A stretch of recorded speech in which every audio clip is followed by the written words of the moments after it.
एक गुरुजी गुरुकुल में बालकों को शिक्षा प्रदान किया करते थे। वहां बड़े छोटे सभी घरों के बच्चे पढ़ते थे। शिष्यों की शिक्षा आज पूर्ण हो रही थी। सभी घर लौटने की तैयारी कर रहे थे कि तभी गुरुजी वहां आ गए। ऋषिवर बोले, प्रिय शिष्यों, आज यहाँ आपका अंतिम दिन है। मैं चाहता हूं कि जाने से पहले आप सभी एक दौड़ में हिस्सा लें। यह एक बाधा दौड़ होगी।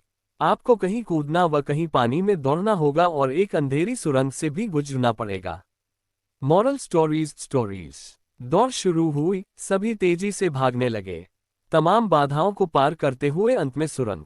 दौड़ शुरू हुई, सभी तेजी से भागने लगे, तमाम बाधाओं को पार करते हुए अंत में सुरंग के पास पहुंचे।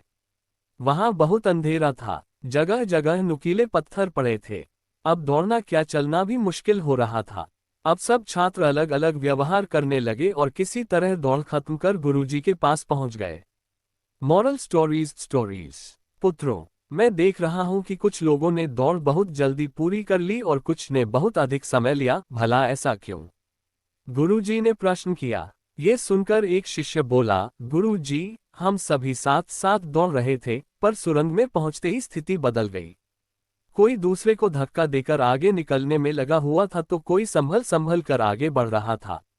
कुछ ऐसे थे जो पैरों में चुभ रहे पत्थरों को उठा उठा कर अपनी जेब में रख रहे थे ताकि बाद में आने वाले लोगों को दर्द ना हो, इसलिए कुछ देर से आए हैं। ठीक है, जिन्होंने पत्थर उठाए हैं वे आगे आकर मुझे पत्थर दिखाएं, गुरुजी ने कहा। ओदश सुनते ही कुछ शिष्य सामने आए और पत्थर निकालने लगे।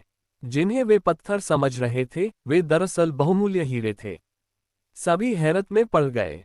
गुरुजी बोले, इन्हें मैंने ही वहां रखा था और ये दूसरों के विषय में सोचने वाले शिष्यों को मेरा उपहार है।